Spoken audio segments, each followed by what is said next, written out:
When you sign for a $5,368 loan, that money doesn't get moved from some vault. It gets created. And if you understand that, the next 12 months can look completely different. By the end, you'll know where money comes from, why paychecks feel late, and how to stop paying interest rent. Most people think money is a thing, cash, coins, a number in an app. But money actually works like a scoreboard, a ledger, a promise. And the people who get ahead aren't chasing the number. They're positioning themselves where the ledger updates in their favor. Harry didn't know any of this. He just knew he was tired. If you've ever felt broke on day 10, you already understand that feeling. Harry repairs phones in a mall kiosk. He brings home $2,837 a month after taxes. Your job might be different, but the machine you're living in is the same. Rent was $1,394. Car insurance was $187. Gas was $162. Groceries were $409. And then the silent drain.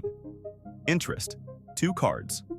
One balance was $1,832. The other was $961. Every month he paid, and the balances didn't move like he expected. So let's open the machine. The money you use most days is bank money. Your checking balance is a bank deposit. On the bank's books, that deposit is a liability. It's the bank saying, "We owe you this amount on demand." That's why money can move with a swipe. You're moving promises between ledgers. Now here's the part nobody explains.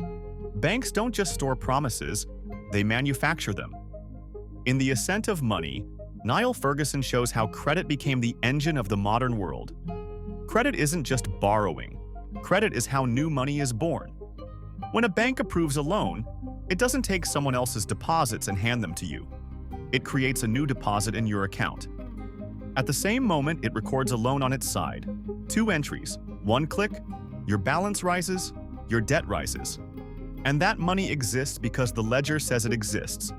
That's why that loan example matters. That $5,368 wasn't pulled off a shelf. It was typed into existence, and you agreed to pay rent on it, interest. Zoom out and feel what that implies. If most money gets created as debt, a lot of us live the same story. We work for deposits. Then we pay interest to rent deposits, sometimes on things we already consumed months ago. That's why it feels like a treadmill. Because it is. And the treadmill has a second motor. Timing. Harry learned timing is the real tax in month 1. Month 1 started with negative $71 in checking. 2 subscriptions hit the same day his car payment cleared. Then his hours got cut for a week. His paycheck landed smaller and later than his bills. He bridged the gap with a card. $146 for groceries, $78 for gas. A small, "I'll fix it next month." But next month came with a catch. The bridge charges toll. Not just interest, stress, overdraft risk, impulse spending between paychecks. The feeling of being behind, even when you're trying. If you've ever seen Pending, you already know this truth. Money can exist and still not be usable. Ledgers update on schedules. Harry had 4 clocks controlling his month: payday, rent due date, statement close date, card due date. He wasn't broke first, he was mistimed. If your bills hit before your money clears, you're fighting the same clock.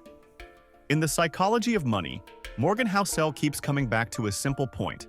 Behavior matters more than brain power, because stress makes smart people do dumb things. Harry didn't need a perfect budget. He needed a system that worked when he was tired. You do too.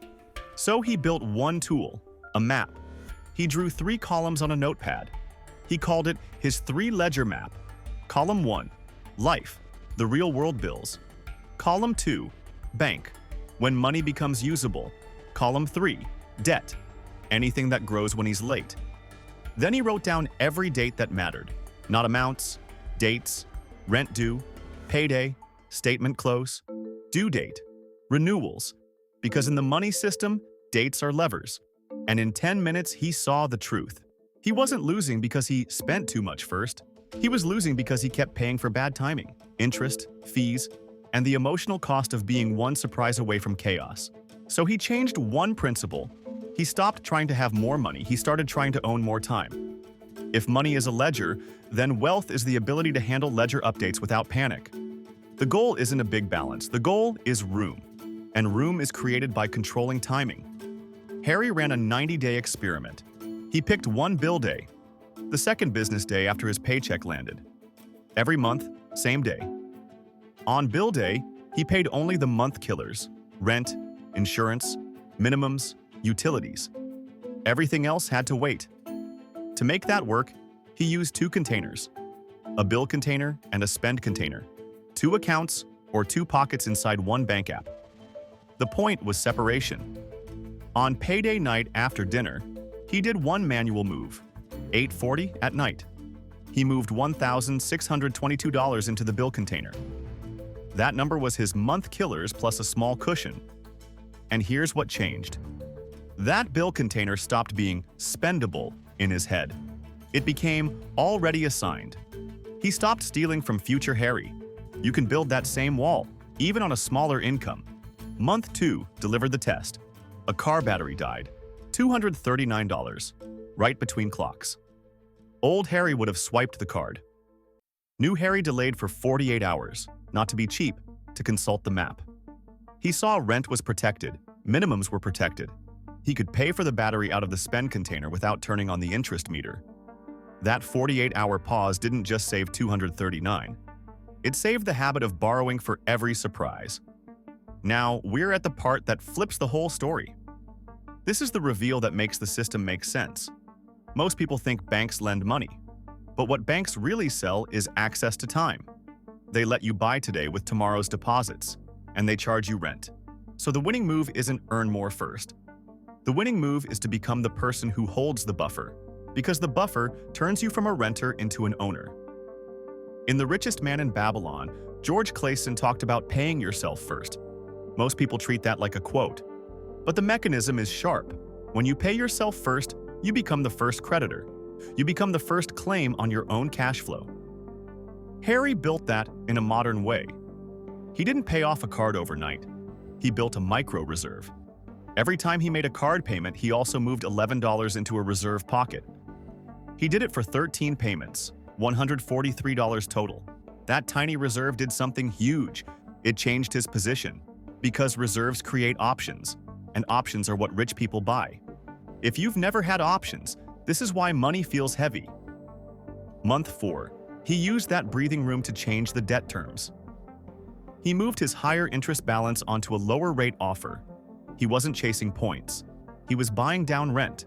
The monthly payment dropped by $47. That $47 wasn't extra money.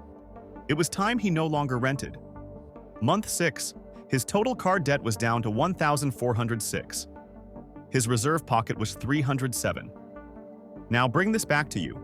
Your bills aren't Harry's. Your income might be different. But the machine is the same. Money flows through ledgers. Ledgers obey timing. Timing punishes the renter and rewards the reserve holder. So here's what you do tonight, in under 20 minutes. Make your 3-ledger map: life, bank, debt. Write down dates only: paydays, due dates, statement close dates. Then choose one bill day that happens after your paycheck clears. On that day, pay only month killers. Remove the panic bills first, create a spend boundary, a second account, a second card, or a pocket. Give yourself a number you're allowed to touch. Make it visible. Build a micro reserve like a bank. Pick a weird amount: $9, $11, $14. Do it repeatedly. Then use the reserve to avoid borrowing for small surprises. That's the training ground. Every time you pay cash for a surprise, you stop feeding the interest machine. Harry's month 9 numbers prove what this does. Month 9, his total debt was $812. His reserve pocket was $611. And for the first time in years, his checking ended the month positive. $249. Same economy, same world. Different position in the ledger. He didn't win because he saved more. He won because he stopped renting time. If you remember one line, remember this: money is a scoreboard, and the game rewards whoever can wait. Tonight, don't try to be better with money. Be better with timing. Build the buffer. Become your own first creditor. And once that reserve is stable, the next step becomes simple. You stop asking, how do I afford investing? You start asking, where do I want my money to earn while I sleep? That's the investing version of the ledger. And we'll get into that next.